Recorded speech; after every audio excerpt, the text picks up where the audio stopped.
예, 말씀으로 돌아가 보겠습니다. 지난주에는 어디에 관해서 말씀 전했는지 아시죠? 창세기를 시작했습니다. 예, 그래서 창세기는 온 인류의 시작, 온 우주의 시작, 또 우리 인간의 범죄와 타락의 시작, 또 하나님께서 우리 인류를 구원하실 계획의 시작, 모든 것의 시작을 기록하고 있는 책이 창세기라고 말씀 전했습니다. 특히 1장을 통해서 천지만물 창조하실 때에 첫째 날 창조하신 분이 뭐라고요? 무엇이었다고요? 빛이라고 했죠. 빛. 그 빛은 무슨 빛이라고요? 넷째 날 창조한 해달 별하고는 차원이 다른 생명의 빛, 참빛, 하나님 자신이라고 말씀을 전했습니다. 그래서 에베소서 5장 8절에 보면은요, 우리는 빛의 자녀다. 우리는 찬란한 빛의 자녀. 반대는 뭘까요? 어둠의 자녀예요. 어둠의 자녀.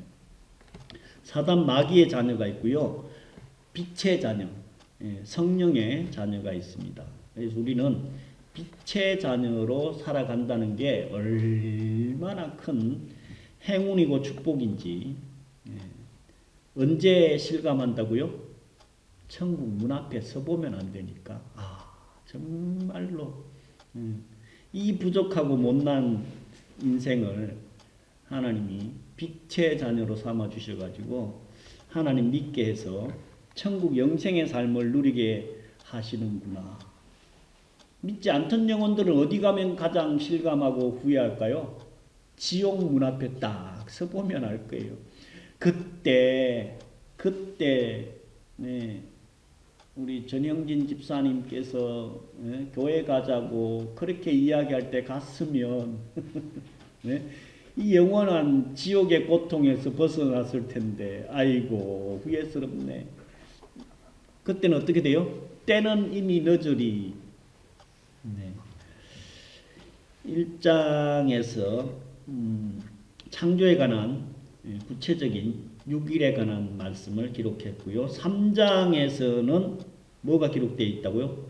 3장 15절 원시복음이라고 했죠. 우리 인류의 구원 계획을 아담과 하와가 선악과 따먹음으로 인해 가지고 바로 즉시 구원할 계획을 하나님께서는 세우고 계셨고, 그 이후에 쭉 지금까지 구원의 계획은 진행 중에 있습니다. 그리고 예수 그리스도를 통해서 성취를 하셨는데, 우리는 뭐 해야 될까요? 그 구원을 이루어 가야 됩니다. 끝까지 믿음 지켜가야 됩니다. 그리고 6장부터 10장까지는 뭐에 관한 내용이라고요? 노아의 때에 하나님께서 우리 인간들의 계획과 생각이 항상 악할 뿐임을 보시고 물로 심판한 내용이 6장부터 10장까지 장장 5장에 걸쳐서 기록되어 있는데, 이 물심판은 완전한 심판이 아니고 시범 케이스였다. 완전한 심판은 불심판을 통해 가지고 완전하게 하나님께서 심판하실 거다. 이 부분은 아직 미완성으로 남아있는 부분입니다. 그래서 지난주에는 1장부터 10장까지 봤고요. 오늘은 이어서 11장, 11장 무슨 사건이라고 기록되어 있습니까? 소제목에 보면 바벨탑 사건이다 라고 기록이 되어 있는데, 1절에 보면 온 땅에 구음이 하나고 언어가 하나다. 이에 그들이 동방으로 옮겼다가 시날 평지를 만나 거기서 거하고 서로 말하되, 자 벽돌을 만들고 견고히 굽자 하고, 이에 벽돌을 돌로 대신하여 역청으로 진흙을 대신해서 높은 성과 탑을 쌓았다. 중요한 말씀은 4절이죠. 성과 탑을 쌓아서 꼭대기를 하늘에 닿게 하여 우리의 이름을 내고 온 지면에 흩어짐을 면하자 하였다. 이제 바벨 노아의 홍수 사건 이후에 인구가 또 늘어났어요. 노아의 8가족을 통해 가지고 점점점 늘어나 가지고 인구가 자꾸 늘어나니까 죄도 또 가능해집니다.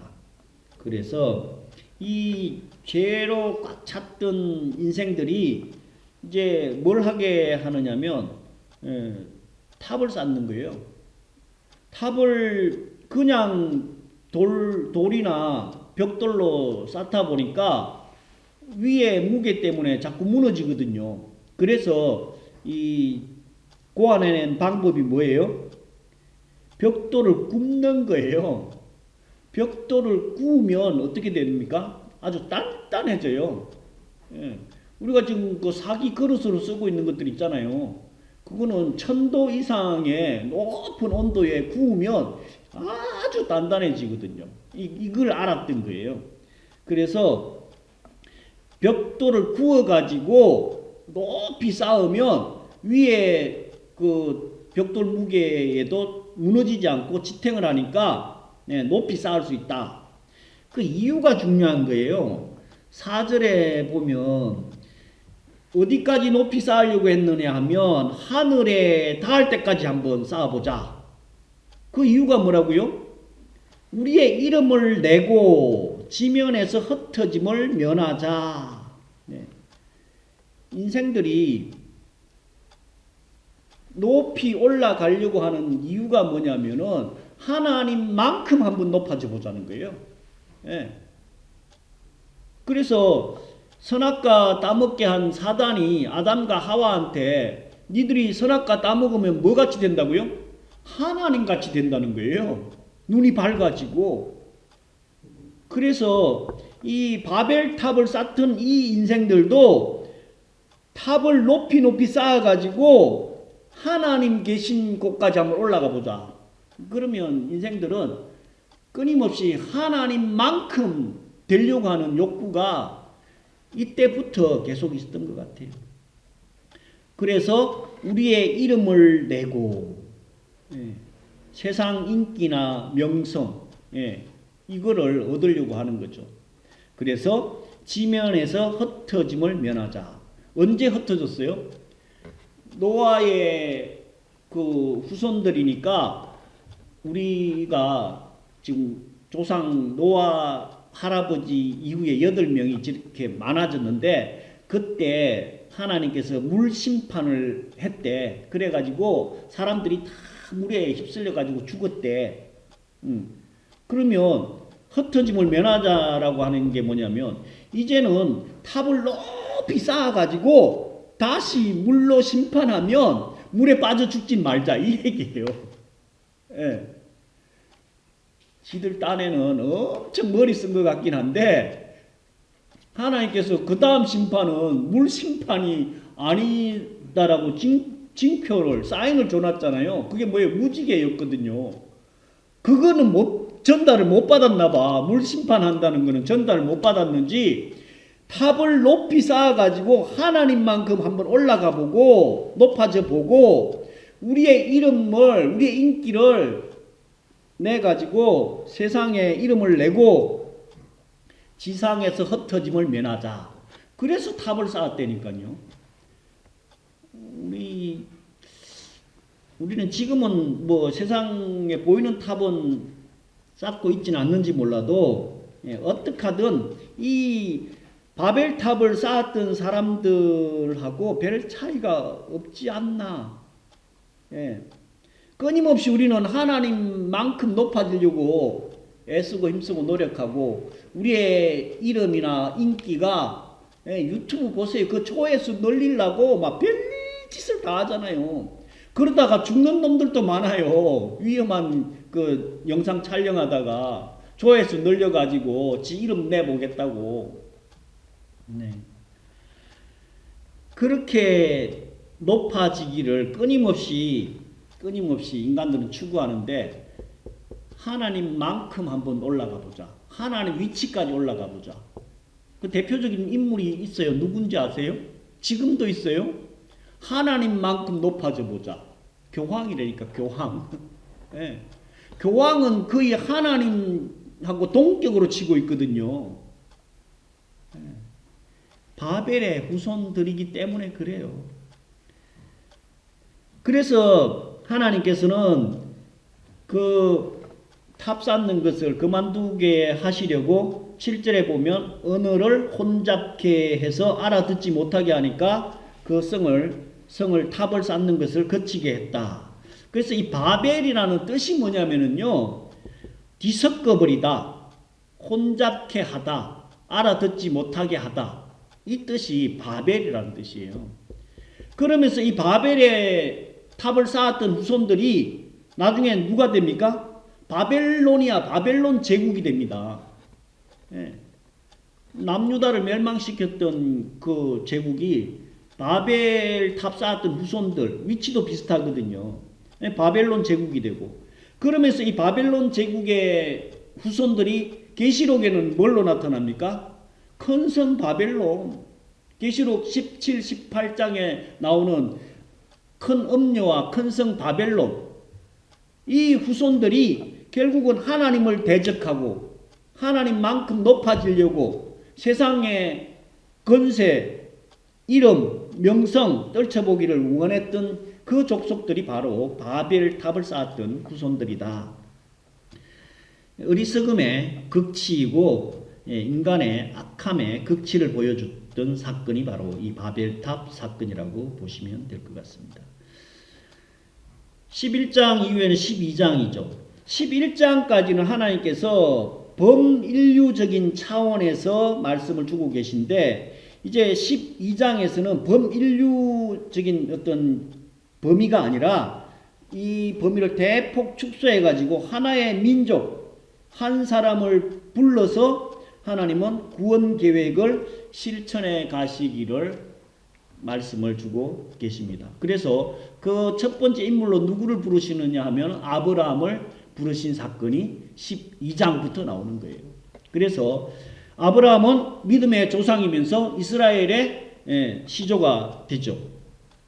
부르심에서 뭐라고 말씀합니까? 12장 1절에 보면 여호와께서 아브라함에게 이르시되 너는 너의 본토 친척 아비 집을 떠나 내가 내게 지시하는 땅으로 가라. 너를 복의 근원이 되게 할 거고 너를 축복하는 자를 내가 복을 내릴 거고 너를 저주하는 자를 내가 저주하리니 땅의 모든 족속이 너를 인하여 복을 얻을 것이다. 3절에 기록하고 있죠. 이 말씀을 보면 좀 든든하지 않나요? 이 말씀은 비슷하게 아담을 창조한 이후에도 복의 근원이 될 거라고 말씀하셨고 노아에게도 했던 말씀이고 다시 아브라함에게 하시는 말씀인데, 지금 이 시대에는 누구에게 하는 말씀일까요? 믿음의 후손들인 빛의 자녀들인 우리들에게 하는 얘기라니까요. 너를 축복하는 자를 축복해 줄 거고 저주하는 자를 내가 저주해 줄 거고 복의 근원이 되게 해주겠다. 네. 이런 경험 혹시 없으세요? 저는 엄청난 사실 경험을 했거든요. 저를 축복해 주는 사람은 어마어마한 복을 받고요. 저를 저주했던 사람, 힘들게 했던 사람은요 7배로 하나님께서 다 갚아주시더라고. 그래서 지금도 저를 괴롭히는 인생들은요 하나님께서 치료해 주실 거라고 저는 믿고 있어요. 그래서 뭐 별로 제가 어떻게 하려고는 하진 않습니다. 반대로 저를 축복하고 도와주는 사람들은요 하나님이 또 어마어마한 또 복을 주시더라고. 그건 다 동일하게 하나님의 자녀들에게는 동일하게 이루어지는 약속의 말씀이라니까요. 얼마나 큰 위로와 복이 되는지. 그래서 문제는 15장부터 21장까지 이 아브라함을 통해 가지고 이삭의 출생에 관한 말씀을 주고 있는데, 이 아브라함이 하나가 문제가 있었어요. 결국 무슨 문제였나요? 아기를 못 낳는 문제. 이 문제 때문에 엄청 부부가 같이 힘들게 지난 내용이 15장부터 21장까지 기록이 되어 있는데, 애를 못 낳으니까 결국 편법, 변칙을 쓰다가 인류사에 어마어마한 실수를 하게 됩니다. 몸종 하가를 통해 가지고 누가 태어납니까? 이스마엘이 태어납니다. 그래서 지금도 이슬람 그 두건 쓰고 있고 여자들 히잡 비슷한 거 있잖아요. 막 쓰고 있는 후예들이 다 이스마엘의 후손들이거든요. 그냥 조금만 더 참고 견뎠으면 그런 사태가 안 벌어졌을 텐데 결국은 하나님의 약속을 못 믿고 끝까지 기다렸으면 되는데 또 사례가 옆에서 부추겼어요. 본인이 애를 못 낳으니까 몸종 하가를 통해 가지고 이세를 생산해야 된다. 그래 놔놓고 나중에 또 원망을 누구 합니까? 남편 아브라함을 막 원망하는 내용도 있어요. 익히 아시리라 믿고 문제는 16장 16절에 보면은요. 아브라함이 이스마엘을 낳은 때에 나이가 86세였더라라고 16장 16절 마지막 절에 기록이 되어 있습니다. 그러니까 86세 때에 이스마엘을 낳았어요. 문제는 뭐냐면 17장 1절에 보면은요. 아브라함이 99세 때 하나님께서 다시 나타납니다. 뭔 얘기냐면요. 이스마엘을 낳았을 때는 86세고요.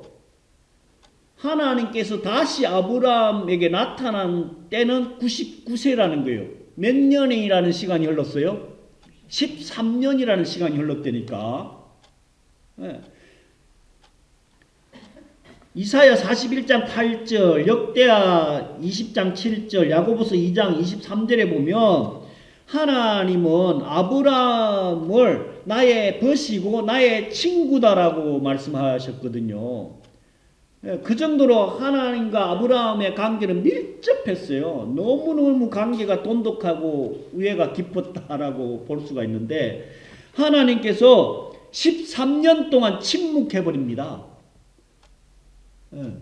아니 엄청 친한 친구인데 13년 동안 전화 한 통 없어. 어떻게 될까요? 친구라고 할 수가 있겠어요? 그러면 그 침묵한 이유가 있지 않겠어요? 어느 한쪽에서 잘못해가지고 삐졌다는 얘기예요. 하나님께서 아브라함이 분명히 사라를 통해 가지고 이세를 줄 거라고 약속했는데 그 약속 못 믿고 엉뚱한 짓 해가지고 몸종 하가를 통해 가지고 이스마엘이 태어나니까 하나님께서 침묵해 버렸어요. 13년 동안이나.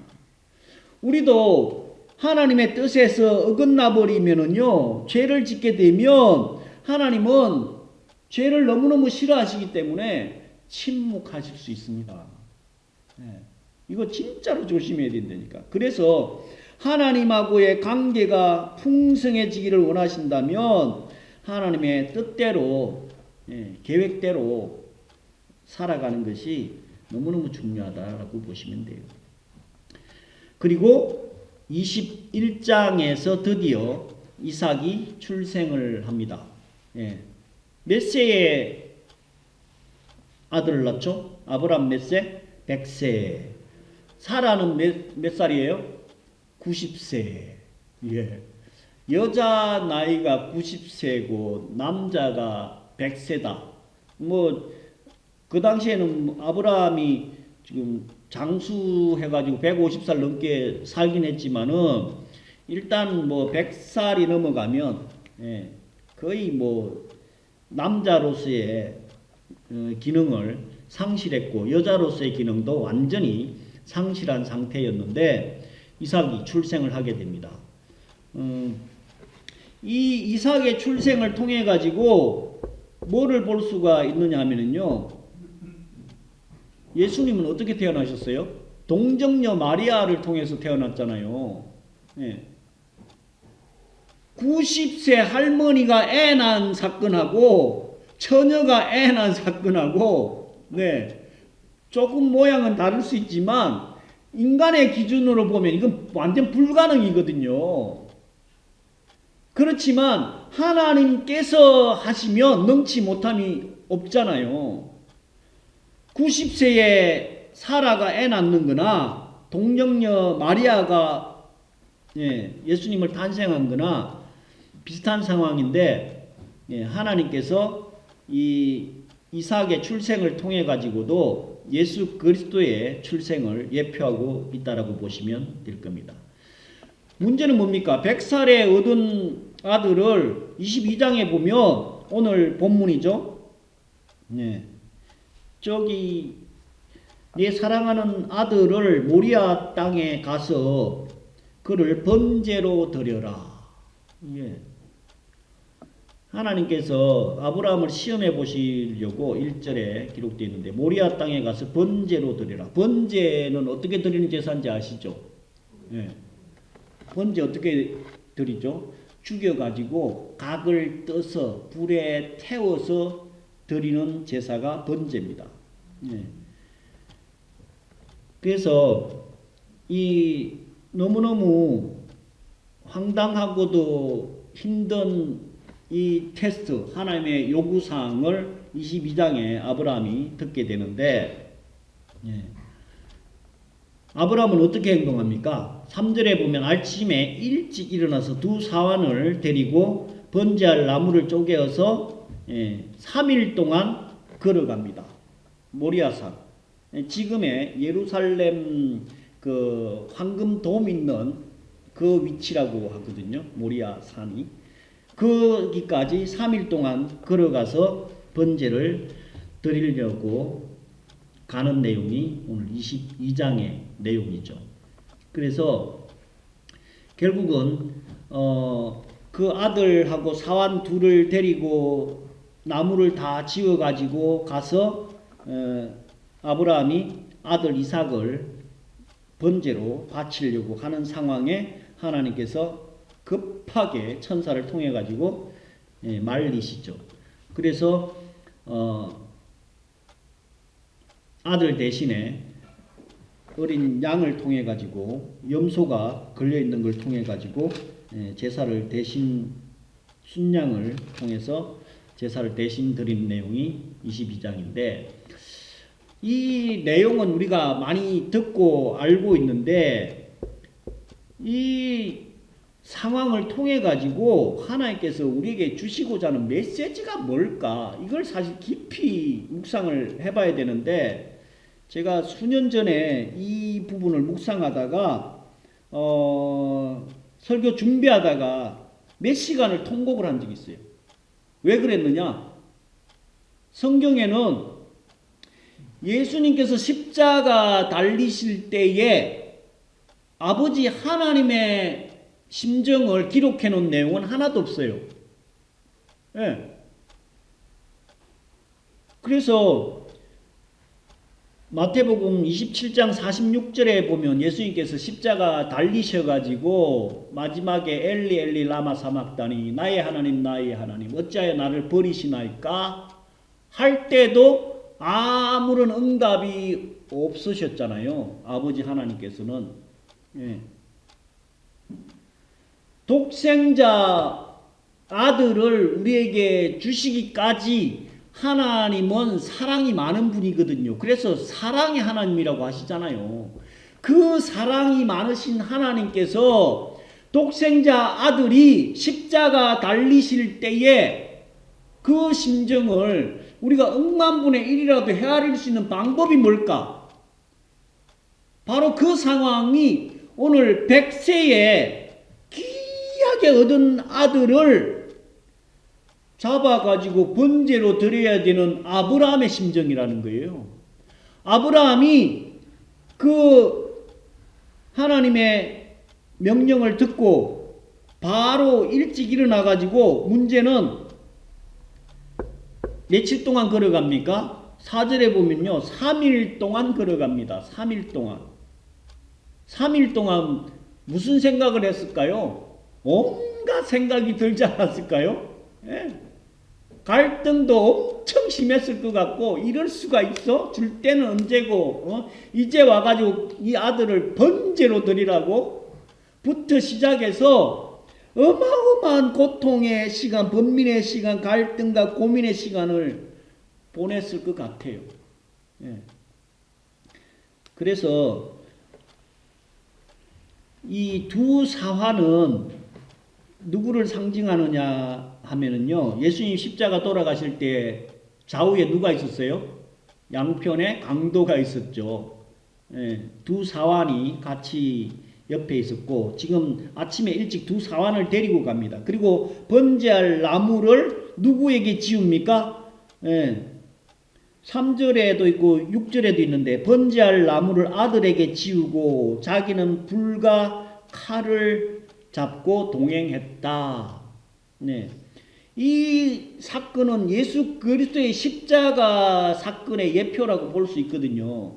뭐 알레고리적인 해석이다라고 할 수도 있겠지만, 성경 말씀에 뭐 구약의 말씀은 전부 신약의 예수 그리스도를 예표하고 있거든요. 그리고 그냥 성경은 말씀 자체, 이야기 자체, 로고스라고 하죠. 그 로고스적인 이야기 자체의 내용도 있지만 성경의 신비는 뭐예요? 예, 성경의 신비는 뭐냐면 영적인 메시지가 꼭 들어있다는 거예요. 그 영적인 메시지는 각자에게 주는 메시지가 다 다르죠. 그걸 레마의 말씀이라고도 해요. 그래서 하나님께서는 이 아브라함이 아들 100세에 얻은 아들 이삭을 번제로 드리는 사건을 통해 가지고 예수 그리스도가 십자가에 처참하게 아무 죄 없이 달리실 때의 심정을 억만분의 1이라도 전하는 내용이 이 사건이라고 보시면 될 겁니다. 7절에 보면 이삭이 번제로 쓸 나무를 지고 가면서 아버지한테 뭐라고 묻느냐면, 불과 칼, 나무까지 다 준비되어 있는데 제일 중요한 어린 양은 어디에 있습니까? 이렇게 질문을 하니까 8절에 뭐라고 말씀하고 있냐면 자기를 위하여 친히 준비하실 거다. 네. 결국은 자기를 위하여 친히 십자가상에서 제물이 되신 예수 그리스도. 여기 아브라함은 이삭을 잡을 직전에 하나님께서 멈추셨죠. 그래서 이삭을 살려냈는데 신약의 예수 그리스도는 어떻게 됐어요? 멈추질 않았다니까. 끝까지 그 십자가를 지고 그 고통 다 당하시면서 죽음으로 우리 죄 문제를 해결을 하셨는데, 이때의 성부 하나님 아버지의 심정은 어땠을까? 이게 느껴지니까 이번에는 뭐 두 번, 세 번째라 그런지 몰라도 그 정도의 어떤 마음은 안 들었는데, 처음에 이거를 말씀 준비하다가 한 7, 8년 전일 거예요. 더 이상 설교를 준비를 할 수가 없어. 글을 쓸 수가 없고 더 이상 읽을 수가 없더라고. 이 아브라함을 통해 가지고 십자가 지신 아들, 100세에 얻은 아들이 아니라 독생자, 천년 만년 통해 가지고 유일하게 있는 그 아들을 십자가상에 처참하게 죽여야 하는 그 아버지의, 성부 아버지의 마음이 읽혀지기 때문에 우린 신앙생활 하면서 쉽게 무너지고 흔들리고 조금만 뭐 상처가 있고 뭐 문제가 생기면 하나님 떠나버리려고 하는 사람들이 많이 있어요.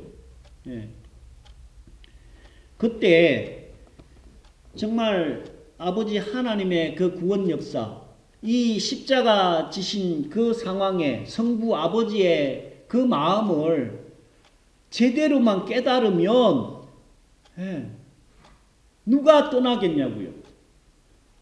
부부 생활 수년간 하다가 배우자가 나를 얼마나 사랑하는지를 알면 조금 어렵고 힘들어도 견뎌내잖아요. 이 부분은 그래 잠깐이고 이 배우자가 나를 얼마나 사랑하는지 알아.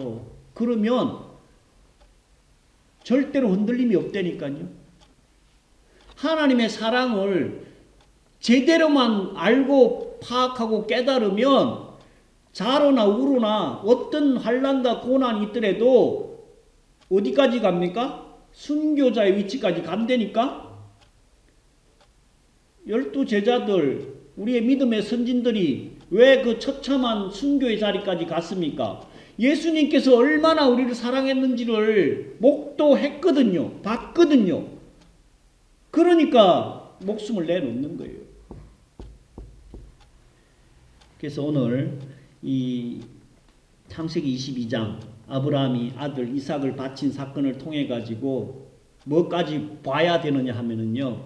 하나님 아버지 성부 아버지의 그 마음까지도 헤아려서 어떠한 상황 속에서도 끝까지 믿음 지켜서 하나님의 놀라운 사랑과 은혜와 복을 받는 저와 여러분 되시기를 예수 그리스도 이름으로 간절히 축원드립니다.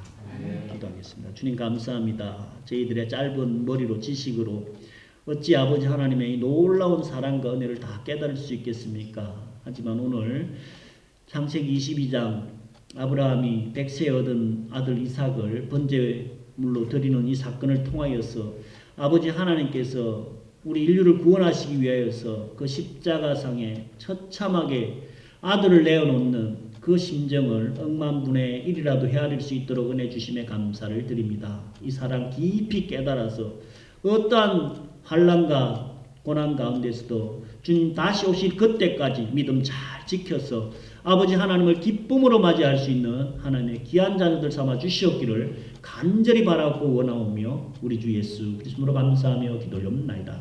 아멘.